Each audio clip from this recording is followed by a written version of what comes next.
Assalamualaikum warahmatullahi wabarakatuh. Innal hamdalillah nahmaduhu wa nasta'inuhu wa nastahdi wa natubu ilaih wa na'udzu billahi min syururi anfusina wa sayyiati a'malina may yahdihillahu fala mudhillalah wa may yudlil fala hadiyalah. Asyhadu an la ilaha illallah wahdahu la syarikalah wa asyhadu anna Muhammadan abduhu wa rasuluh. Allahumma sholli wa sallim wa barik ala nabiyyina Muhammadin wa ala alihi wa ashabihi wa man tabi'ahum bi ihsanin ila yaumiddin. Ibu bapak sekalian, para jamaah rahimakumullah, alhamdulillah, marilah senantiasa kita bersyukur kehadirat Allah Subhanahu wa taala. Malam hari ini Allah taala senantiasa berkenan melimpahkan nikmat serta karunia-Nya kepada kita semuanya. Kita bisa bersama-sama melaksanakan ibadah sholat maghrib yang bisa kita laksanakan dengan berjamaah, dan kita lanjutkan dengan kajian rutin kita ini. Semoga Allah Ta'ala menerima ibadah sholat maghrib kita, dan Allah menjadikan majelis thalabul ilmi ini menjadi salah satu sarana untuk meningkatkan kualitas iman dan takwa kita kepada Allah Subhanahu wa taala. Salawat dan salam tidak lupa semoga tercurah atas Nabi Yuna Muhammad sallallahu alaihi wa alihi wasallam, yang semoga terlimpah pula kepada seluruh keluarganya dan semua umatnya yang senantiasa istiqomah di jalan Allah ini sampai hari kiamat kelak. Ibu bapak sekalian, para jamaah rahimakumullah, melanjutkan kajian kita pada 2 minggu yang lalu. Kita bahas tentang al-khidbatu wa ahkamuha, tentang khidbah atau meminang atau melamar, pinangan atau lamaran beserta hukum-hukum yang menyertainya. Kemarin kita sampaikan, kita bahas bahwa khidbah itu artinya adalah permintaan seorang laki-laki untuk menikahi wanita. Permintaan seorang laki-laki untuk menikahi wanita. Permintaan ini biasanya diwujudkan dalam sebuah kata-kata, sebuah kalimat, ya, sehingga di tempat kita, kalau di Indonesia, permohonan seorang laki-laki, permintaan seorang laki-laki untuk menikahi seorang wanita itu sering disebut dengan lamaran atau melamar. Lamaran ini, ya, lamaran ini tidak ada kaitannya dengan hukum pernikahan. Artinya ketika sebuah lamaran itu diterima, itu tidak berdampak hukum sebagaimana perkawinan. Jadi ketika baru dilamar itu tidak boleh, perlakuannya seperti sudah dinikahi, berbeda. Jadi lamaran itu tidak berdampak hukum sebagaimana pernikahan. Kalau sudah pernikahan itu berarti yang halal menjadi haram, yang haram menjadi halal. Tetapi kalau lamaran belum, ya. Jadi lamaran itu ketika diterima tidak berdampak hukum sebagaimana perkawinan.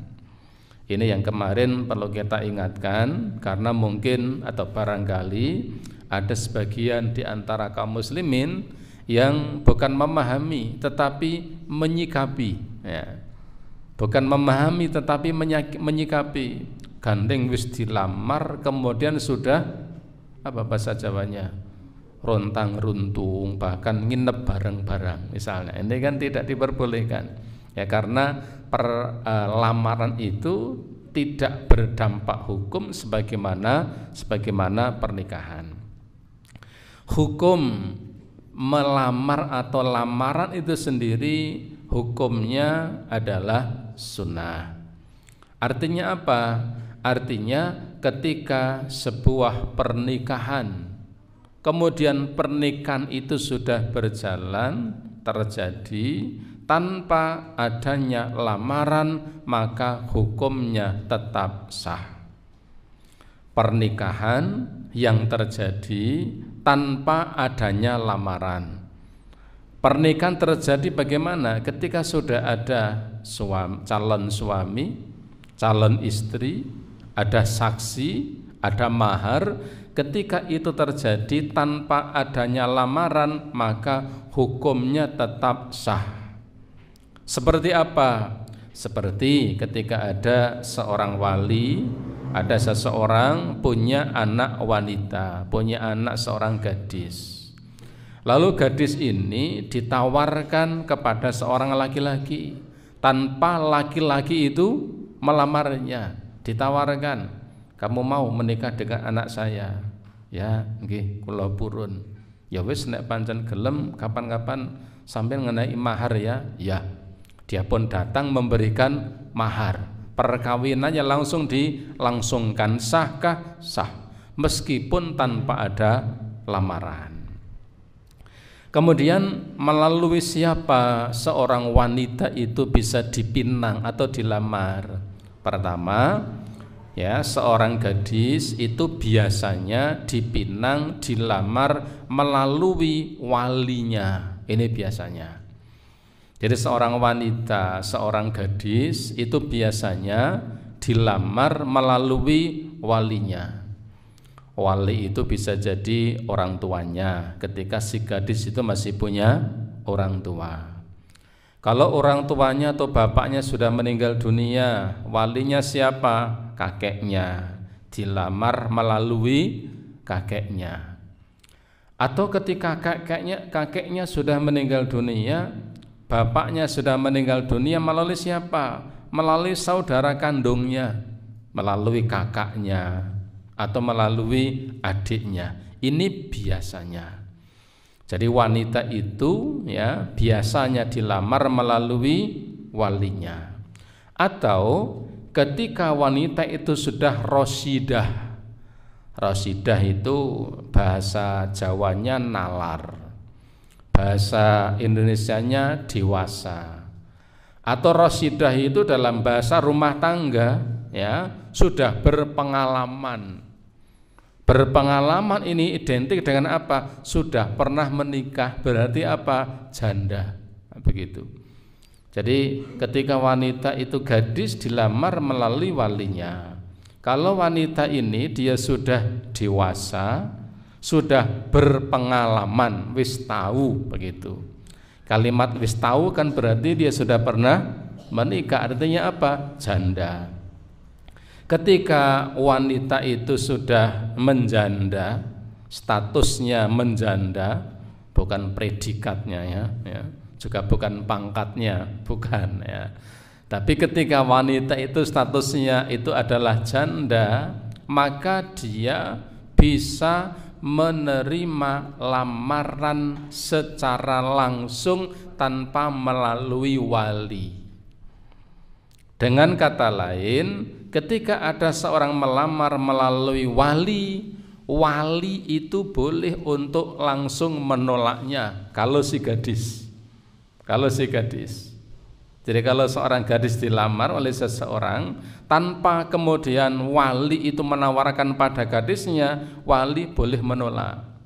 Tetapi ketika ada seorang yang rosidah, ya, seorang yang sudah statusnya itu sudah janda, maka ketika dia menerima lamaran secara langsung, dia boleh menerimanya secara langsung.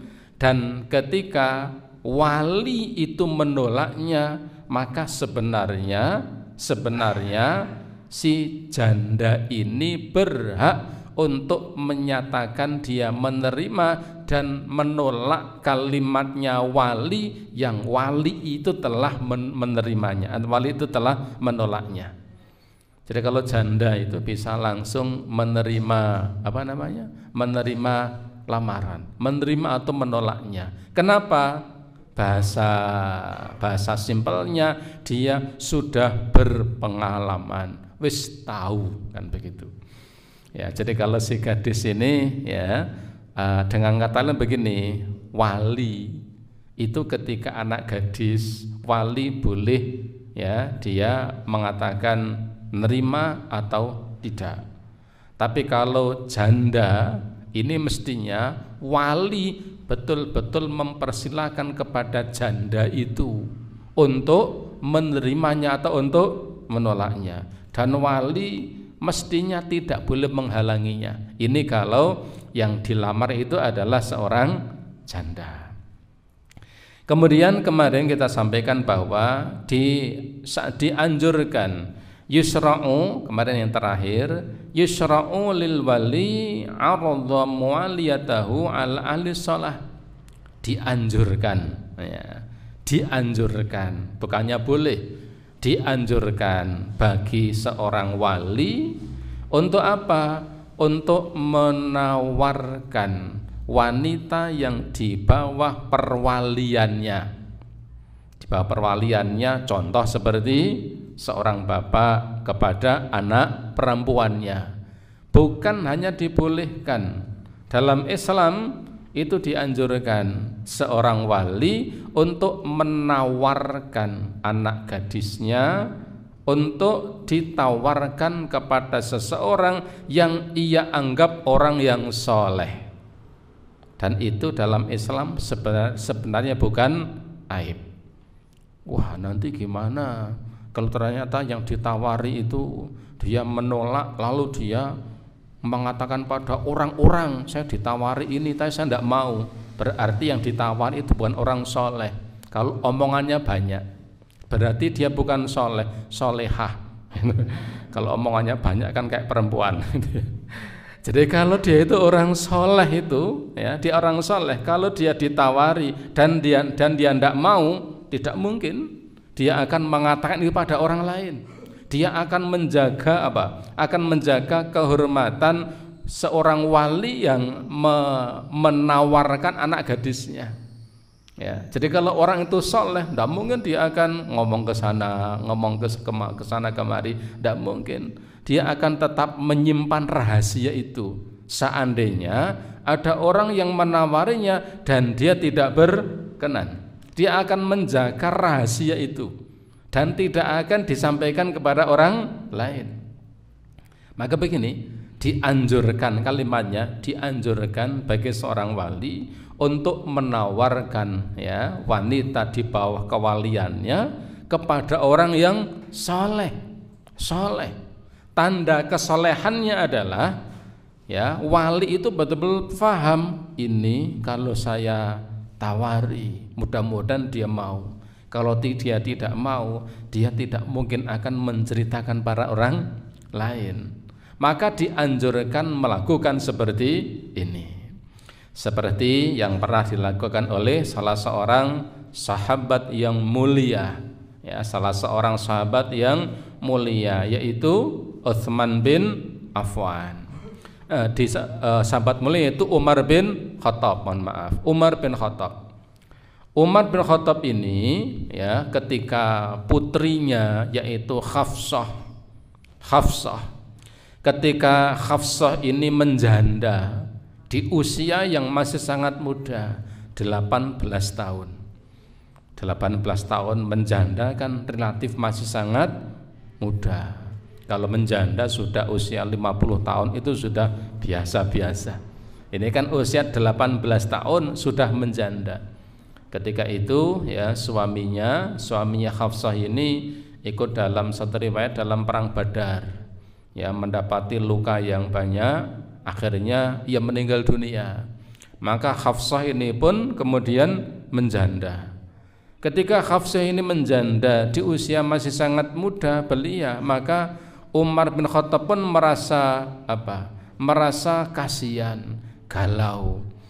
Putrinya masih muda kok, ya statusnya sudah janda. Maka kemudian apa? Ketika itu Umar bin Khattab pun menawarkan putrinya kepada Utsman, sahabat karibnya, yang menurut Umar, Utsman ini rajulun soleh, seorang laki-laki yang soleh. Dan kita tahu Utsman ini kan laki-laki yang soleh. Kalau di dalam sejarah itu kan beliau mendapatkan titel apa? Zunnuraini. Zunnuraini itu Utsman bin Affan. Zunnuraini itu artinya seseorang yang punya dua cahaya. Dua cahaya. Kenapa dua cahaya? Karena Utsman ini menikahi kedua putri Nabi Shallallahu Alaihi Wasallam. Dua putri Nabi siapa? Siapa? Ya, dua putri Nabi yang dinikahi oleh Utsman bin Affan. Siapa ada yang tahu? Yang tahu ada hadiahnya, snack nanti. Ya, yang pertama siapa? Ruqayyah. Ketika Ruqayyah meninggal dunia, lalu menikahi yang kedua putri Nabi siapa? Yang kedua siapa? Wah, rek jawab samar salah ya. Ummi Kulthum. Nah, itu kan dua putri Nabi. Pak Agus ya jane mau jawab itu, tapi ragu-ragu, mbok dijawab saja. Ini dua putri Nabi yang dinikahi oleh Utsman, sehingga beliau itu punya apa? Punya julukan Zunnuraini, seorang laki-laki yang punya dua cahaya. Ketika Umar bin Khattab ini mendapati putrinya, ya, yaitu Hafsah menjanda di usia muda, beliau galau. Maka beliau menawarkan putrinya kepada Utsman bin Affan. Dan ketika ditawarkan kepada Utsman, Utsman tidak mengeluarkan sepatah kata pun, tidak menjawab iya dan tidak mencelanya, sehingga membuat hati Umar itu agak gimana gitu. Ya, bahasa Jawanya itu apa anak ke aku ki ono sing kurang po, kurang ayu po, kurang apa, ditawani kok meneng wae. Ya, menjadikan hati Umar ketika itu agak gimana, wong ditawari, ya ditawarkan ya oleh seorang laki-laki soleh yaitu Umar, ditawari kok Utsman tidak mau. Ketika Utsman tidak mau, lalu ditawarkan kepada Abu Bakar, ya Abu Bakar. Abu Bakar ditawari pun juga diam, tidak menjawab. Padahal kan Umar itu kan seorang laki-laki hebat luar biasa. Utsman ditawari itu diam saja. Abu Bakar ditawari itu juga diam saja. Akhirnya apa? Tsumma khatabaha Rasulullah. Ternyata ketika dua laki-laki yang hebat ini, Abu Bakar ini kan sepakat para ulama mengatakan umat Islam terbaik itu adalah Abu Bakar. Setelah itu adalah Umar. Itu kan kesepakatan di kalangan para ulama. Setelah itu khilaf di antara para ulama. Ada yang mengatakan umat Nabi terbaik yang ketiga adalah Utsman. Tapi ada yang mengatakan Ali. Yang keempat, yang ketiga dan keempat ini para ulama berbeda pendapat. Yang keempat, yang ketiga itu Utsman, yang keempat Ali. Ada yang mengatakan yang ketiga Ali, yang keempat adalah Utsman. Itu urutan manusia terbaik. Setelah Umar menawarkan pada Utsman, Utsman tidak mau. Menawarkan kepada Abu Bakar, Abu Bakar tidak mau. Ternyata kemudian dipinang oleh Nabi Shallallahu Alaihi Wasallam. Setelah dipinang itulah dalam satu riwayat Abu Bakar pun mendatangi Umar dan mengatakan, wahai Umar, ketika engkau menawarkan putrimu kepadaku lalu aku tidak menerimanya, itu bukan karena apa-apa, tetapi karena Rasulullah pernah menyebut nama Hafsah. Maka karena Rasulullah pernah menyebut nama Hafsah putri engkau, maka kami pun enggan untuk menerimanya, karena gek Nabi menginginkannya, dan ternyata Nabi pun kemudian ya meminangnya. Maka kemudian setelah Rasulullah pun meminangnya, jadilah Hafsah ini menjadi salah satu di antara istri Nabi Shallallahu Alaihi Wasallam. Ini menjadi satu dalil bahwa dianjurkan dan bukan aib ketika ada seorang wali menawarkan anak gadisnya, seorang laki-laki yang punya anak gadis. Ini bukan aib, tetapi bahkan dianjurkan untuk ditawarkan kepada laki-laki yang soleh, laki-laki yang soleh. Tanda kesolihannya apa? Tadi, jika dia tidak menerimanya, dia tidak akan membicarakan itu kepada orang lain. Kemudian itu yang terakhir kemarin kita baca. Kemudian yang berikutnya adalah yang kelima, wa yushra'u lil mar'ati arradha nafsaha ala rajuli shalih liyatazawwajuha. Bahkan dianjurkan juga, ini ada matan dianjurkan juga, lil mar'ati, bagi seorang wanita untuk menawarkan dirinya kepada seorang laki-laki yang soleh, supaya laki-laki soleh itu mau untuk menikahinya. Kalau tadi kan yang menawarkan bapaknya, kalau ini yang menawarkan dirinya sendiri. Kalau ini sudah banyak ini bahkan yang ditawari bukan orang soleh, yang biasa-biasa, gelem sampean ngelamar aku, itu sudah biasa. Tapi sebenarnya bahwa boleh, bahkan dianjurkan ketika ada seorang laki-laki yang soleh, yang baik, kemudian si wanita ini menawarkan dirinya agar si laki-laki itu mau untuk menikahinya. Disebutkan yang pertama wa'an Anas, dari Anas bin Malik disebutkan, ja'at imra'atun ila Rasulillah sallallahu alaihi wasallam. Suatu ketika ada seorang perempuan mendatangi Rasul sallallahu alaihi wasallam. Tu'arridhu alaihi nafsaha, yang perempuan ini menawarkan dirinya kepada Nabi untuk dinikahi. Ini yang cerita Anas bin Malik. Hadis ini sahih dalam Sahih Bukhari, dalam Nasai dan Ibnu Majah. Seorang perempuan datang kepada Nabi menawarkan dirinya. Qalat, wanita itu pun berkata, ya Rasulullah, wahai Rasulullah, alaka bi hajah, apakah engkau menginginkan diriku? Tapi ini wanita hebat ini, datang kepada Nabi menawarkan dirinya. Dan ini bukan kemudian, kalau orang Jawa akan mengatakan apa? RG, rai gedek. Bukan rai gedek ini terjadi zaman Nabi ini. Jadi wanita itu datang kepada Nabi dan mengatakan, ya Rasulullah, alaka bi hajah, apakah engkau menginginkan diriku? Faqalat ibnatu Anas. Ketika itu terjadi, anak perempuannya Anas itu berkata pada Anas, ma aqallu khayauha, perempuan ini jangan randaisin, ma aqallu khayauha, wanita ini tidak punya malu, wa aswatahu, dan dia tidak punya akhlak. Ini wong, kalau bahasa kita tadi rai gedek. Ini ada orang tidak punya rasa malu, tidak punya unggah-ungguh.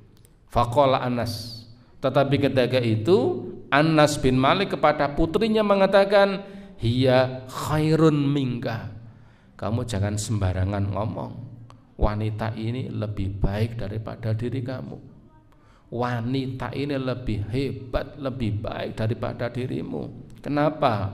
Raghibat fin nabi fa'aradat alai nafsaha, wanita ini sangat menginginkan Nabi, dan sampai-sampai wanita ini menawarkan dirinya, dia lebih hebat daripada kamu. Ini yang mengatakan Anas bin Malik. Ini menjadi dasar oleh para ulama bahwa apa? Boleh seorang wanita itu menawarkan dirinya kepada seorang yang dianggap saleh. Yang kedua, ini juga disebutkan dalam riwayat yang lain, ini dalam hadis Bukhari dan Muslim. Ya, tadi siang saya membaca meng-cross check hadis ini. Wa an Sahal bin Sa'ad, dari Sahal bin Sa'ad radhiyallahu anhu, beliau mengatakan, anna imra'atan aradat nafsah 'alan nabi. Suatu ketika ada seorang wanita yang menawarkan dirinya, ya, atau menghibahkan dirinya, menawarkan dirinya, menghibahkan dirinya kepada Nabi sallallahu alaihi wasallam.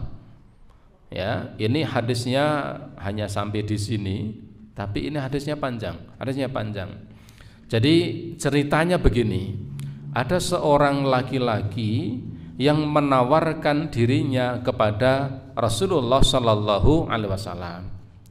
Dikala itu Rasulullah sallallahu alaihi wasallam sedang ada dengan beberapa para sahabat. Ya, datanglah seorang wanita menghadap Nabi, sementara di kanan kiri Nabi itu ada beberapa orang. Salah satunya adalah ada seorang laki-laki yang belum menikah. Maka ketika si wanita itu menawarkan dirinya kepada Nabi, maka Nabi pun dalam riwayat melihat wanita itu dari atas sampai bawah. Ketika dia menawarkan pada Nabi, Nabi pun melihat dari atas sampai bawah. Selesai, ya. Tidak lalu dari bawah ke atas lagi, atas ke bawah lagi, enggak. Nah, kita barangkali begitu, ditawar gitu taman sekendur, medun sampai bawah, munggah lagi kok ngelabur tembok kan, naik turun. Jadi ya, Rasulullah pun melihat dari atas lalu ke bawah. Lalu Rasulullah pun menundukkan kepala. Ini akhlak yang baik. Ketika Rasulullah pun menundukkan kepala, maka perempuan itu pun faham bahwa Nabi tidak menginginkannya. Ketika Nabi tidak menginginkannya, ini hebatnya kehidupan para sahabat. Ketika Rasulullah tidak menginginkannya, wanita itu pun diam, tidak mengatakan, "Mbok gelem to Nabi, napa to ora gelem, napa kula kurang dure, kurang." Ndak. Ini hebatnya akhlak mereka. Begitu Nabi menundukkan kepala, maka si wanita itu pun kemudian diam. Tidak ingin orang yang hadir mempermalukan wanita itu, ya. Tidak ingin di antara yang hadir, ya, menjadikan wanita itu malu. Dia pulang dengan apa? Kok tangan kosong? Tangan kosong kan berarti bojone digojeki. Yang hadir tidak ingin wanita ini pulang dengan perasaan malu. Maka begitu Rasulullah menundukkan kepala, para sahabat faham Nabi tidak kersa. Maka ada seorang pemuda mengatakan, "Ya Rasulullah, zawwijniha." Nah ini, ya Rasulullah, kalau engkau memang tidak berkenan, nikahkan saja dia kepadaku, nikahkan saja dia denganku. Nabi mengatakan, "Alaka syai', apakah kamu punya sesuatu yang bisa kamu berikan sebagai mahar kepadanya?" Laki-laki muda itu mengatakan, "Tidak punya." Kata Nabi, "Kamu cari ke rumah kamu, ya, barangkali kamu punya sesuatu yang diberikan kepadanya meskipun hanya cincin dari besi, pelempem digorok, gorok, ya, bisa jadi ali-ali." Laki-laki itu pun kemudian ia pulang. Lama dia pulang. Wanita itu masih di situ, masih menunggu. Yang lain juga masih menunggu. Nabi di situ. Suasananya tidak disebutkan seperti apa. Laki-laki itu pun kemudian pulang. Setelah lama dia datang lagi pada Nabi. Nabi bertanya, "Apakah kamu punya sesuatu yang bisa kamu berikan kepada sebagai mahar meskipun hanya cincin dari besi. Kalau sekarang kan bandol kunci itu kan bisa ya untuk cincin itu. Laki-laki itu pun mengatakan, ya Rasulullah, malana syai', saya tidak punya apa-apa ya Rasulullah. Ya, kalau bahasa kita ya ora sembodo ini laki-laki ini. Dia mengatakan, nikahkan saja dia kepadaku ning ora duwe apa. Ya. Apa kata Nabi? Nabi pun juga tidak ingin mempermalukan pemuda itu. Ini kan hebatnya kehidupan di zaman Nabi. Nabi mengatakan, apakah kamu punya hafalan beberapa surat dari Al-Quran? Dia menjawab, punya ya Rasulullah. Saya pun hafal ini, itu, ini, surat itu. Nabi mengatakan, ajarkan surat itu kepada perempuan ini ya untuk sebagai maharnya. Kepada wanita itu Nabi mengatakan, apakah kamu mau dinikahi oleh pemuda ini? Perempuan itu mengatakan, iya saya mau. Apakah kamu mau dengan mahar dia mengajarkan beberapa surat kepada kamu? Perempuan itu mengatakan, ya saya mau. Nabi mengatakan, ajarkan surat yang kamu hafal kepada perempuan ini sebagai maharnya. Dan hari ini kamu aku nikahkan dengan perempuan ini dengan mahar mengajarkan beberapa surat dalam Al-Quran. Dan itu hukumnya boleh, mahar dengan mengajarkan beberapa surat dalam Al-Quran. Maka bapak-bapak yang punya putra laki-laki jangan ditakut-takuti. Wis arek dadi nganten, iki urung dipopo kok dadi nganten. Ndak, harus dibesarkan hatinya. Memberikan mahar berupa apa? Mengajarkan Al-Quran. Jika wanita itu mau, sah, itu boleh. Misalnya ya mau menikahi gadis sehingga belum punya apa-apa, diwarai inna a'tayna al-kautsar misalnya. Ya, belum hafal kulhu, nanti maharnya adalah kulhu, ya enggak apa-apa. Ketika kemudian nanti dinikahkan di hadapan banyak orang, kan, aku nikahkan engkau ya dengan wanita nama fulan dengan maharnya apa? Dengan mahar marai kulhu, sah saja jika itu diterimanya. Nah, ini pernah terjadi di zaman Nabi Sallallahu Alaihi Wasallam. Akhirnya si pemuda itu menikahlah dengan wanita tadi. Maharnya apa? Maharnya dengan beberapa surat Al-Quran yang dia ajarkan. Disampaikan di sini, wa mahallu hadza idza uminatil fitnah kama la yakhfa. Ini boleh dilakukan. Jadi seorang wanita boleh menawarkan dirinya kepada seorang laki-laki yang soleh, agar laki-laki soleh itu menikahinya. Hukumnya boleh. Kapan? Idza uminatil fitnah, jika aman dari fitnah. Kalau aman dari fitnah, contohnya apa? Ketika itu menjadi sesuatu yang tidak akan menjadi aib di tengah masyarakat. Atau apa? Ketika orang yang ditawari itu dia mampu untuk menjaga kehormatannya, juru ora omong-omong.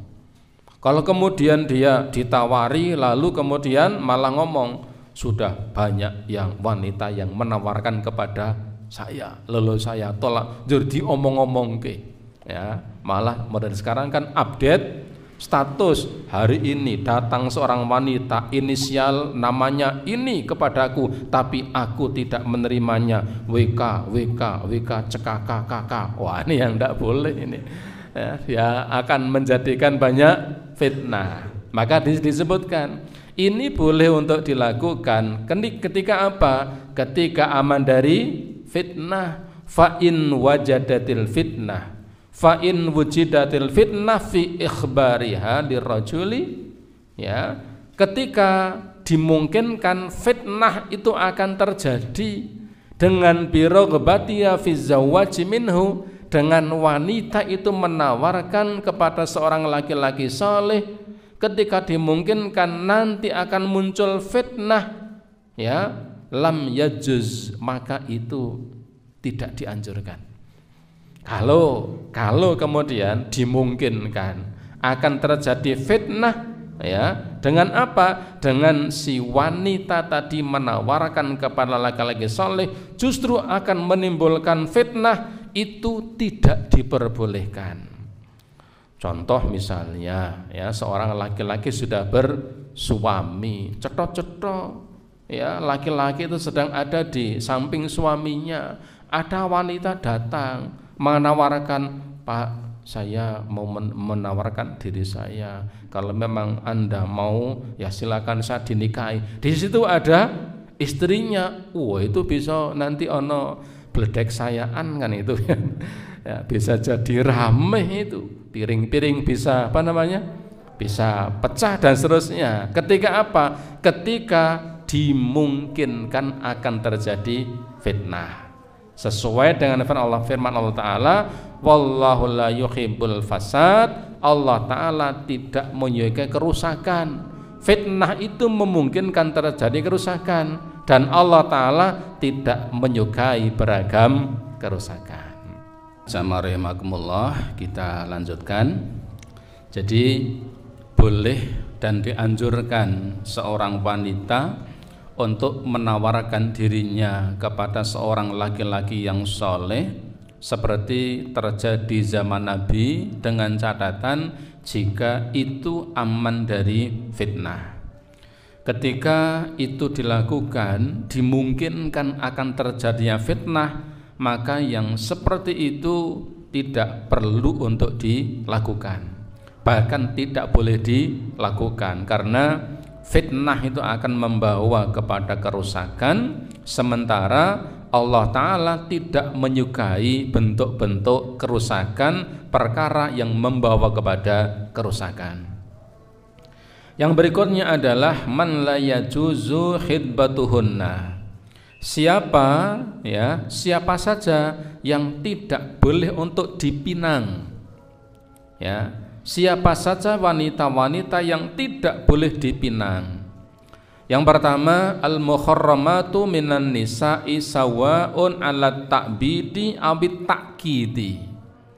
Yang pertama, ada wanita-wanita yang tidak boleh dipinang, itu adalah wanita-wanita yang haram untuk dinikahi.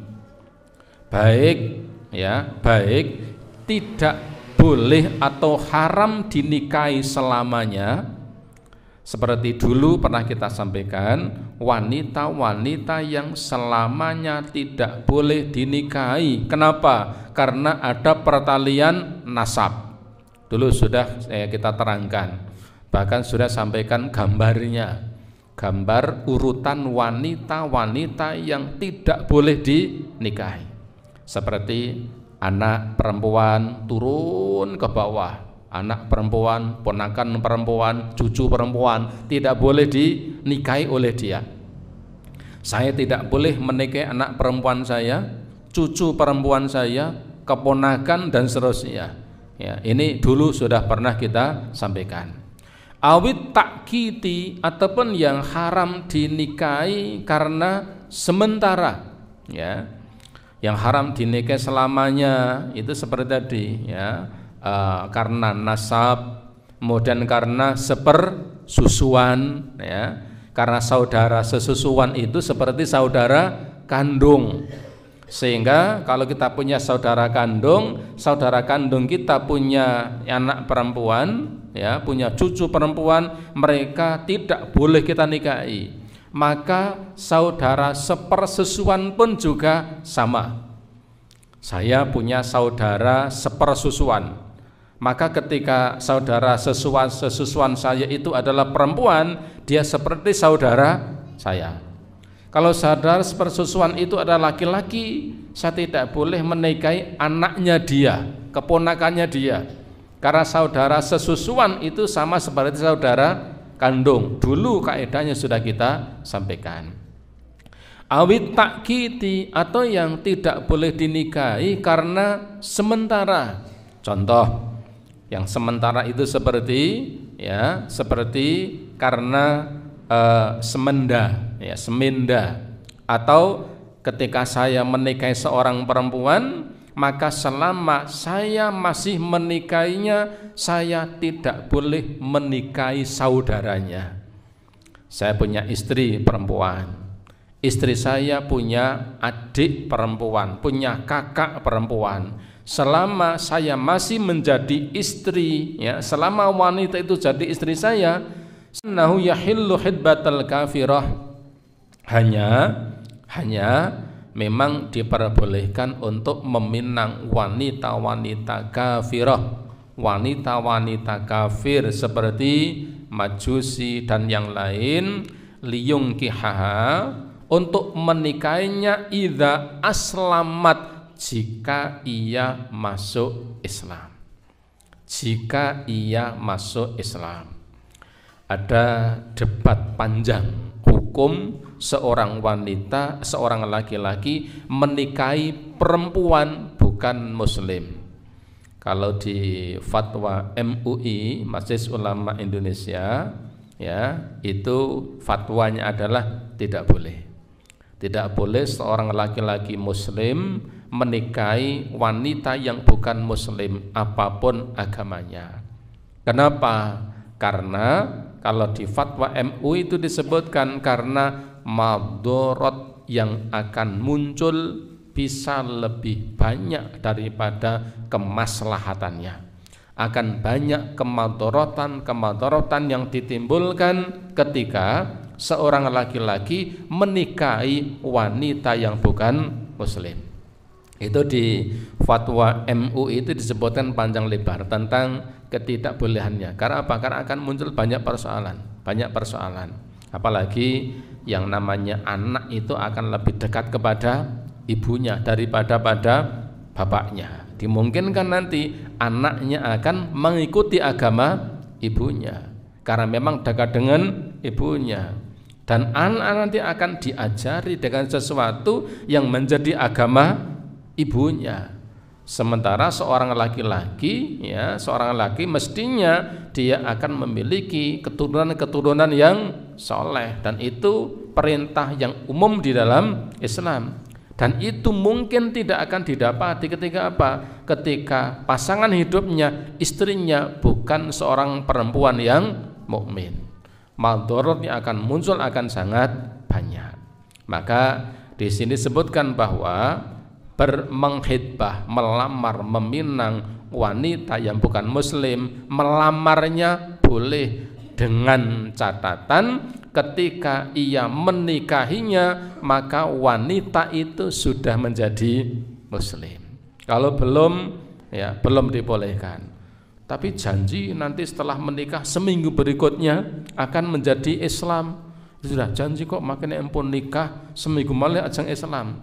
Ya, namanya janji tidak bisa ditepati. Gek hanya janji, nanti seminggu diulur lagi, perpanjangan seminggu lagi dan seterusnya. Itu akan menimbulkan banyak masalah. Kemudian yang kedua adalah mar'atul mu'tadah.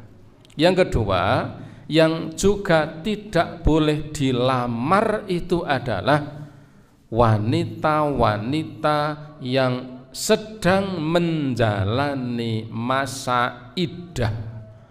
Ini yang sekarang banyak yang dilanggar. Wanita-wanita yang sedang menjalani masa iddah, ya, fatrah atau masa fatratul iddah, wanita yang menjalani masa iddah. Wahiyya wa in kana dakhilatun fi umumil muharramati ala ta'kid. Jadi wanita-wanita yang sedang menjalani masa iddah ini termasuk wanita yang tidak boleh dilamar dalam tempo tertentu. Tadi kan ada yang tidak boleh nikahi selamanya, ada yang tidak boleh dinikahi tidak boleh dipinang dalam waktu-waktu yang tertentu. Termasuk apa? Termasuk wanita yang sedang menjalani masa iddah. Illa annalaha ahkaman wa tafsilan khasah. Hanya wanita-wanita ini akan punya hukum-hukum tertentu, tergantung masa iddahnya karena apa. Masa iddahnya itu masa iddah ketika wanita itu diceraikan oleh suaminya, ya. Jadi masa iddah itu kan masa ketika seorang wanita baru saja dicerai oleh suaminya atau ya ditalak oleh suaminya. Nah, ada beberapa hukum-hukum yang